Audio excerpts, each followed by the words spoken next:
Peradilan Pengadilan Negeri Jakarta Selatan yang memeriksa dan mengadili perkara akuo berkenan menjatuhkan putusan sebagai berikut. 1. Menolak seluruh permohonan pra-peradilan pemohon untuk seluruhnya. 2. Menyatakan penetapan tersangka yang dilakukan termohon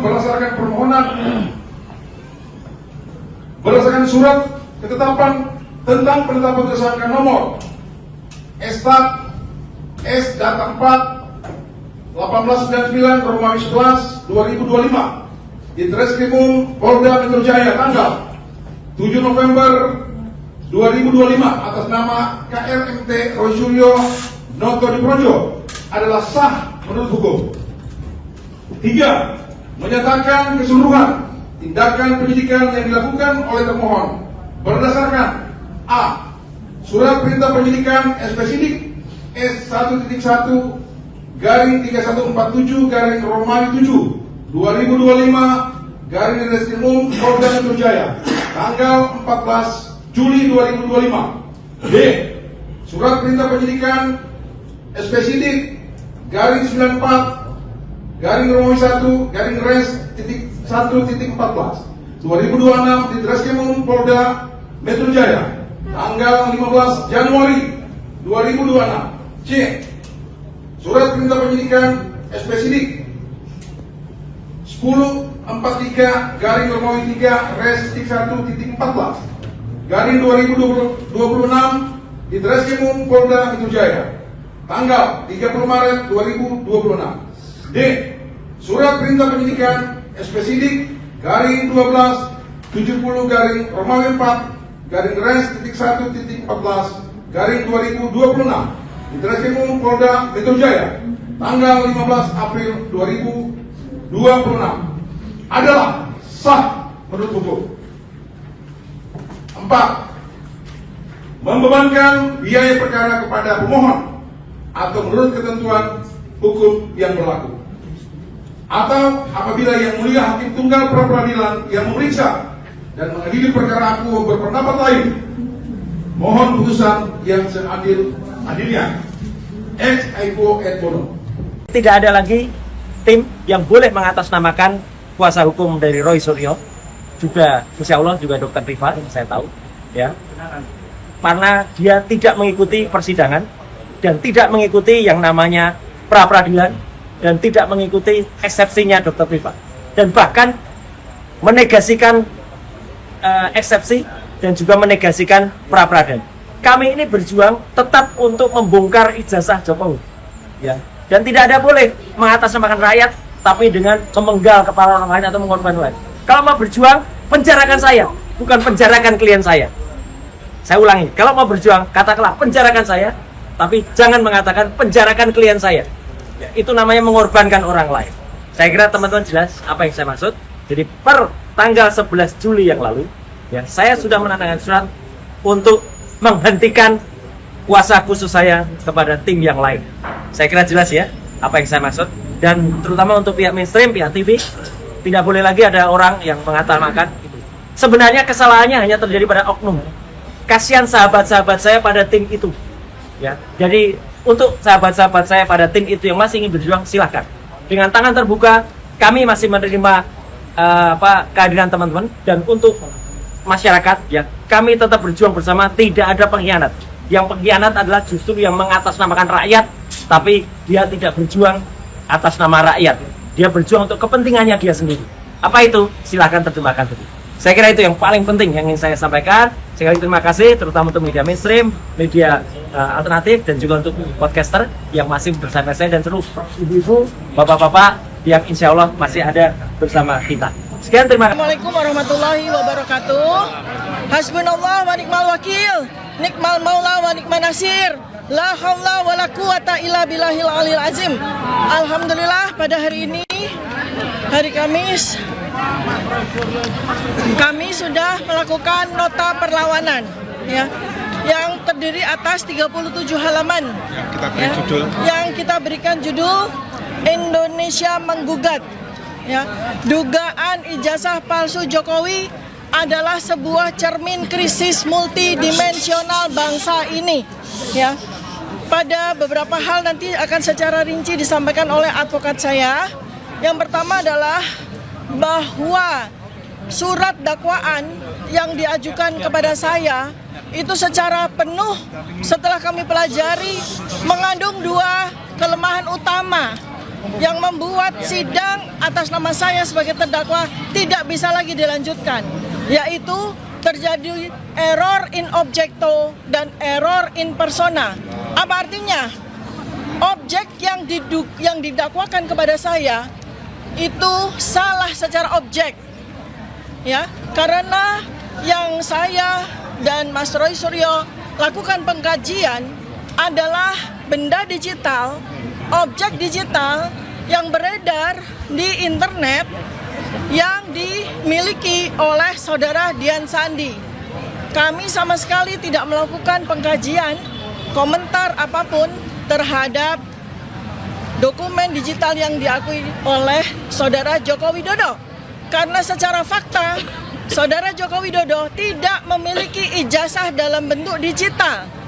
Jikalau memang benar beliau adalah lulusan Fakultas Kehutanan UGM tahun 1985, jikalau benar, maka dokumen yang dimiliki adalah dokumen yang bersifat analog, di mana kita semua sampai dengan 11 tahun kita menanti sama sekali belum pernah ada kemunculan dari dokumen ijazah tersebut, sehingga jelas bahwa dugaan atau dakwaan dari jaksa itu salah secara objek, ya.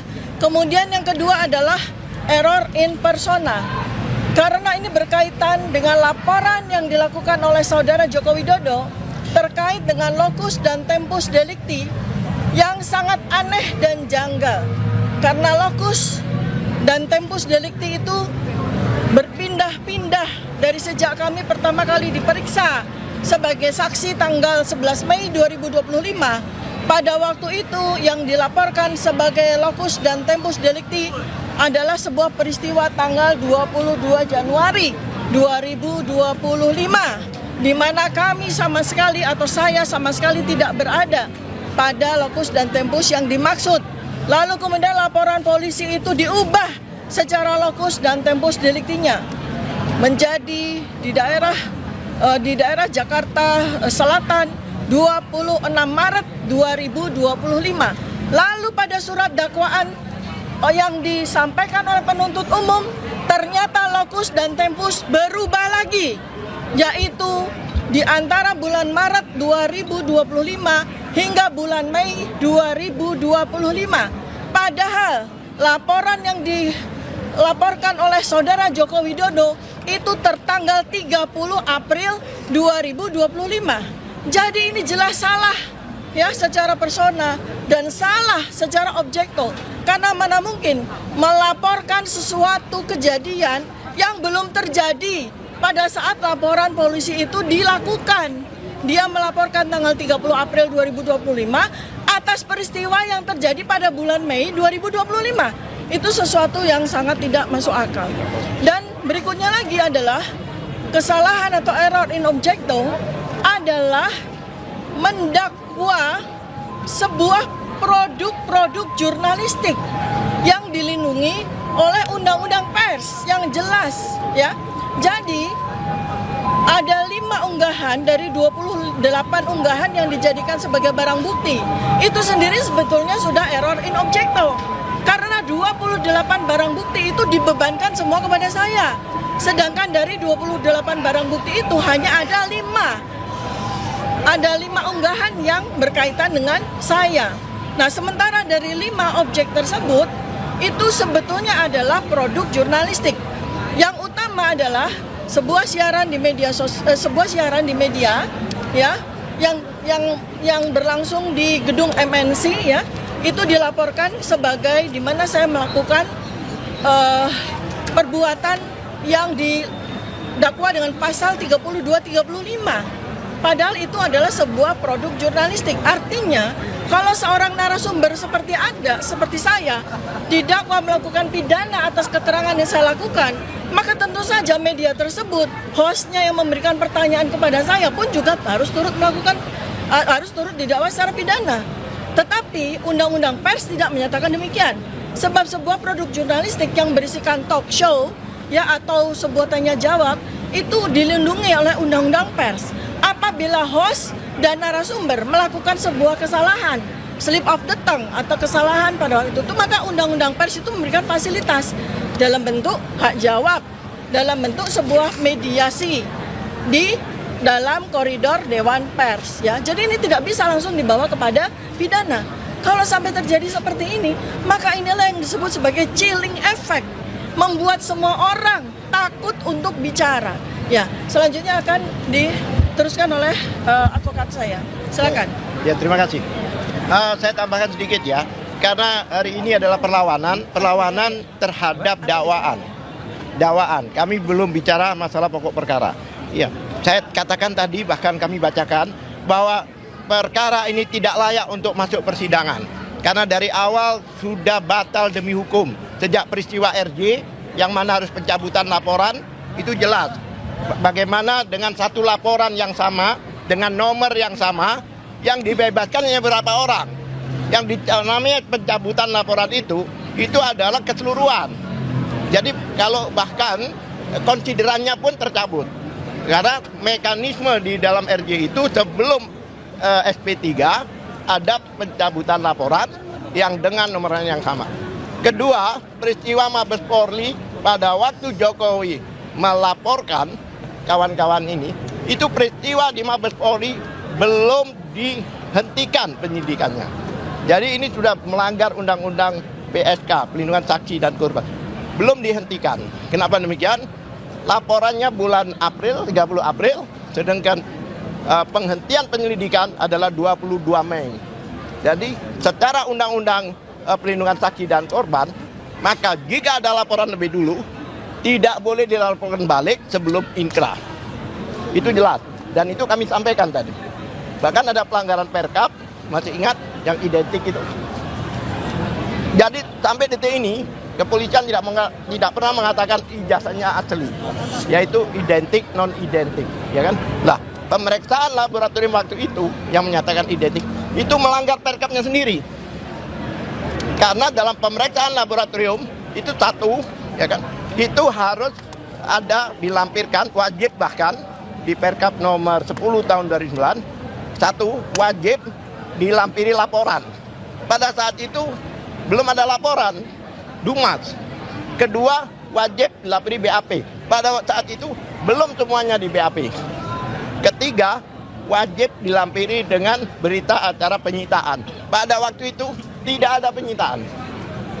Oleh sebab itu, perkara ini cacat demi hukum. Bahkan saya berani mengatakan kalau itu seorang bayi, itu mati dalam kandungan. Bukan cacat lagi, mati. Kami tekankan berkali-kali bahwa perkara ini tidak layak untuk masuk persidangan ini.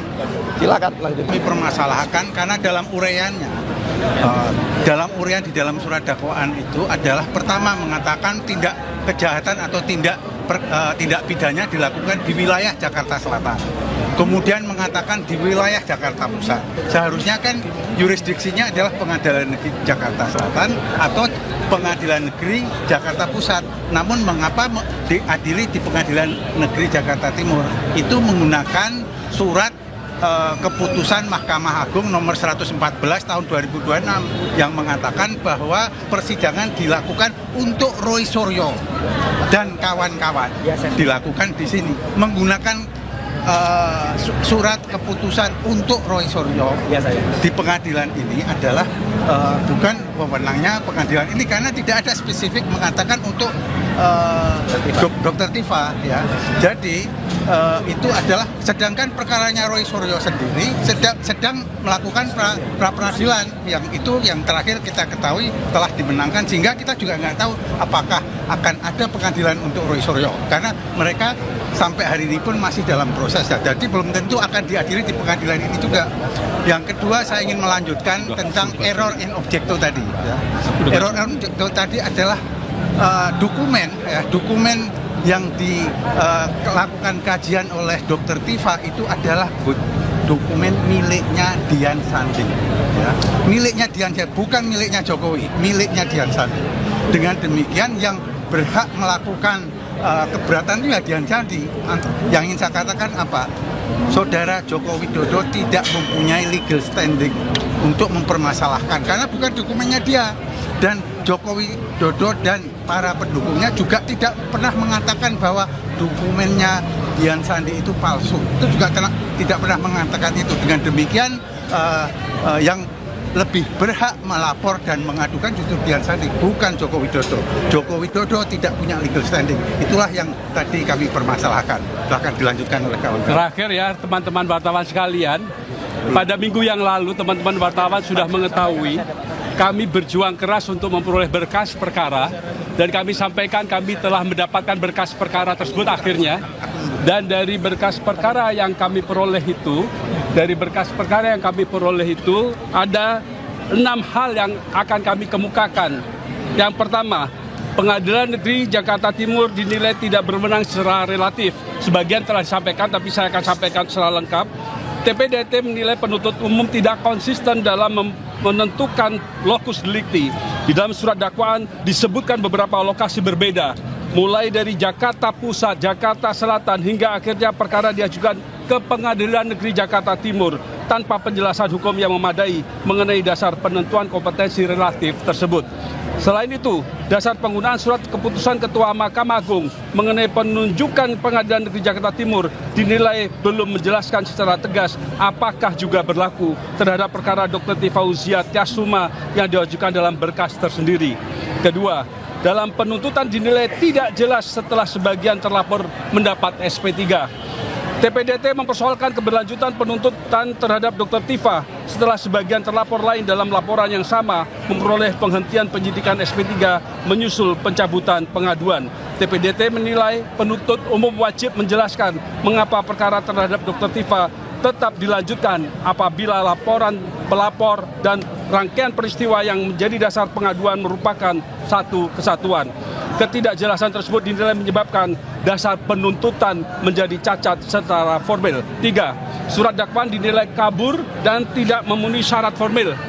TPDT berpendapat bahwa surat dakwaan tidak memenuhi syarat kecermatan, kejelasan, dan kelengkapan sebagaimana disyaratkan KUHP baru. Beberapa keberatan yang diajukan antara lain penggunaan ketentuan KUHP baru terhadap peristiwa yang didakwakan terjadi pada tahun 2025 atau sebelum KUHP baru berlaku. Pencampuran berbagai unggahan media sosial dari akun dan tanggal yang berbeda. Ketidakjelasan tempus dan lokus delikti dalam perkara siber. Pencampuran perbuatan pihak ketiga ke dalam dakwaan terhadap Dr. Tifa. Tanpa penjelasan hukum yang rasional terhadap perbuatan-perbuatan tersebut, TPDT menilai kondisi tersebut mengakibatkan surat dakwaan menjadi obskur liber atau kabur. 3 yang terakhir, 4. Dakwaan produk jurnalistik dinilai bertentangan dengan Undang-Undang Pers. TPDT menolak penggunaan tayangan media dan produk jurnalistik sebagai objek pidana tanpa terlebih dahulu menempuh mekanisme penyelesaian menurut Undang-Undang Pers. TPDT